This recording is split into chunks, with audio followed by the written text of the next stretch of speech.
So, once again, this is Matthew with California Conventions Blog. We're here with James Landino. You did perform last night with VGR. How was that?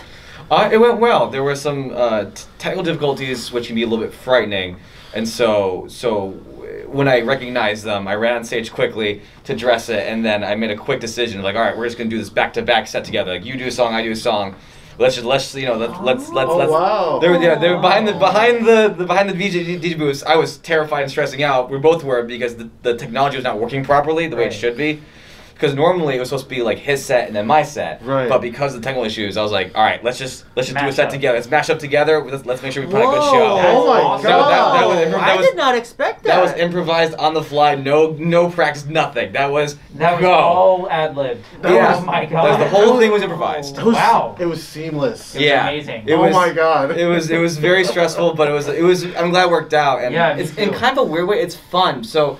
Because when you do, they're called back-to-backs, you know, with one DJ and another DJ, where he does a song and another does a song, like, and they're all improvised sets. And what's fun is you're really on your feet. You're really, like, mentally speaking, you're on your feet. Like, okay, he's playing this song at this tempo, at this key, and this is the song. And like, all right, what do I have in my mental, you know, library of? Okay, I have this song, and I can do this and go to that. It's like musical jazz in a weird way. You're kind of playing off each other. It's a lot of fun. It's like musical mathematics. It is. Like It really is. In your head, and you're constantly thinking of like, oh man, I got to match this along with another. Right. Okay. Right. So you're doing all of this while interacting with the crowd, you know, and making sure it sounds all good. It really is a lot of moving parts, actually. Yeah. To be honest, everybody enjoyed it. No, definitely. So, coming from yesterday, I kind of want to go back all the way towards the beginning, with your time with Harmonix. All right. In general, what was your role with Harmonix, and how did that help you advance or like jumpstart to where you are today? So I started Harmonix in QA, quality assurance, and so that's a term essentially for being a game tester, just making sure the game, finding any bugs, if there's any qualitative issues like, oh, this game design feature could be better or better implemented, why not? So I started there, and then I grew into a game composer and a sound design position a year later.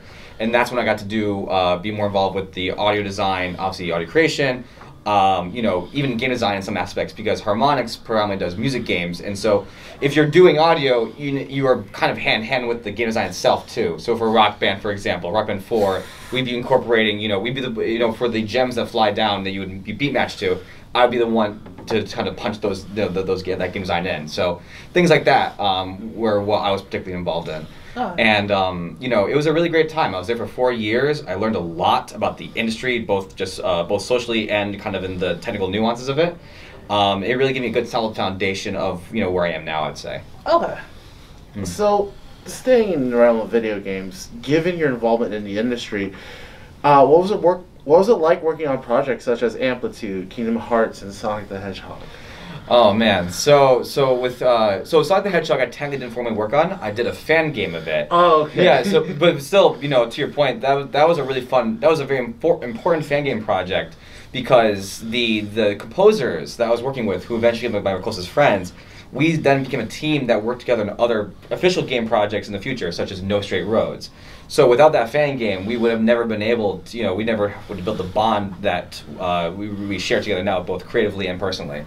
On other projects, such as Amplitude, I've been a big fan of Harmonix since I was a kid, and Amplitude, the PS2 game, I grew up on that. So being able to work on the remake of it was a really cool childhood moment, kind of come to life. Like, wow, I'm working on like this game, like the game that I played as a kid. Like, oh my gosh. So that was a really special moment as well. Yeah. All right. So I kind of want to go over RWBY. Yes. And like, how did that even happen? Like, how did Rooster Teeth get a hold of you? So they didn't actually. So when I was in college, still a student, my professor was Jeff Williams, who at the time my professor, and he was a Berkeley professor. He was working, and back then he was just working on Red vs. Blue as composer. Yeah. And so I think my last year of college, he hits me up. He's like, "Hey James, so I'm working on this new show called RWBY. I know you're good at what you do. Do you want to be part of this?" I'm like, "Sure, yeah." Not knowing what this would become. Yeah. So it was just I guess it really was a right place at the right time of teacher, student. Hey, come on board. I think you do a great job. You got it. Yeah, it blew up. Yeah. It's amazing. Yeah. Yeah, that's a small world. I know. Yeah, it really is. I know, and he's so talented too. He's an amazing composer. Oh. I do want to follow up. How much creative freedom did the Rooster Teeth team give you when it came to remixing the RWBY tracks? For the remixing, so I had a pretty long leash, so to speak, because Jeff. Most of my work was involved with Jeff because he was kind of the audio supervisor, so to speak, on these projects, and so he trusted a lot of my decision making as a creative person to be like, all right, we know what James can do, so pretty much anything he does, we'll be very much happy with, and that's how it ended up. Ah. Yeah. So, going back to video games a little bit, No Straight Roads Encore Edition recently released back on October 21st. Yes. I actually bought the game. Awesome. I love it. I'm not going to say I love the Versus 1010 and Versus IU tracks. Terrific. So I listen to them almost on repeat. Oh, so glad. For those who haven't played the original game, can we expect more music and remixes of existing songs for the Encore Edition? So to No Straight Roads, I can't speak to that unfortunately because that's all that is outside of my jurisdiction, unfortunately. But I hope there's more to come. We'll find out. Stay tuned. Yeah. We're here at Kumoricon 2021, and the guests here. One of them is TeddyLoid, and it's noted that you have toured with him before, along also people like M-Flo, for example. Yes. Was it like going on tour with them and like being in the same presence? Yeah, it's really exciting because both of them are incredible producers and also really amazing performers. So we were able to play together in the same show back in 2017 in New York City. I think it was a Comic-Con after party, and it was an amazing show. It was a really crazy party, to be honest, and.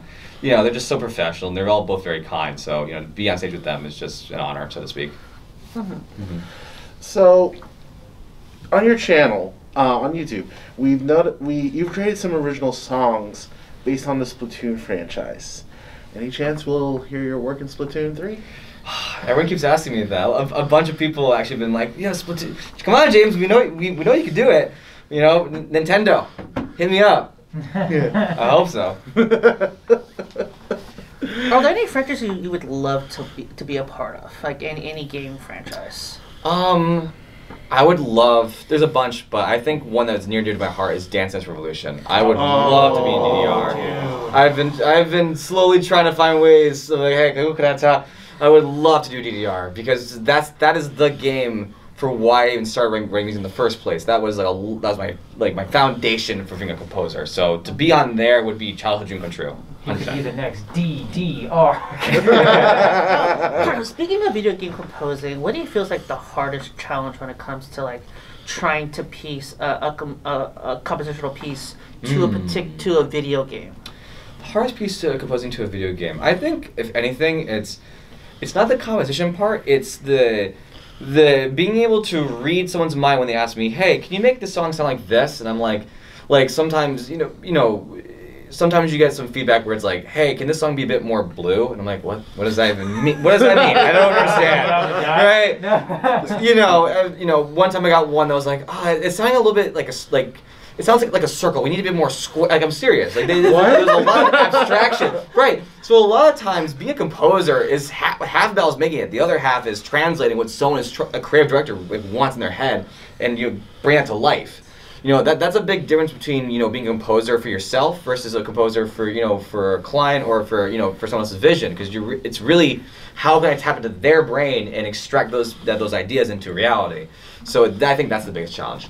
So you want me to make this music into a blue square? Is this what you're telling me? This is what I think a blue square is. This is what it's like, is that how you think a blue square is? No, that's a purple rectangle, man. I don't know, I wanted a turquoise polyhedron. Yeah.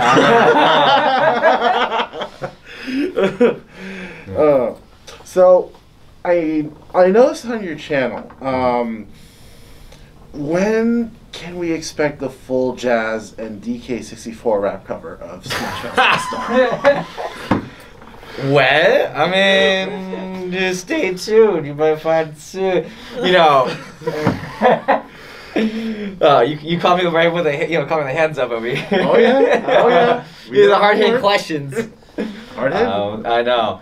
Should I do one? Should I do a full version? Please. Yeah. All right. Okay. All right. Yes! Like, comment, subscribe. So, in addition of that, in 2022, Yeah. what are we looking at for the future of James Landino? The future for me. So I said the future for me. Well, I have another big announcement coming up this month. I don't know when this is coming out, but big announcement soon this month, which I'm very excited about. But in 2022, man, it's so tough because as someone who works, on games and anime, I'm under contract. I can't say because I'm under the matrimonial NDA clause. Right. But definitely, at the very least, expect more original music from me soon. I'm doing music every month by and large, and so in 2022, I will have a whole new season of music coming out. Can we at least expect you in any upcoming conventions sooner or later? Yes, but I cannot say that yet. I'm sorry, I can't say. We're trying. I'm a boring secret man. I mean, well, Just we're little 20 underneath, I want Try. I can say.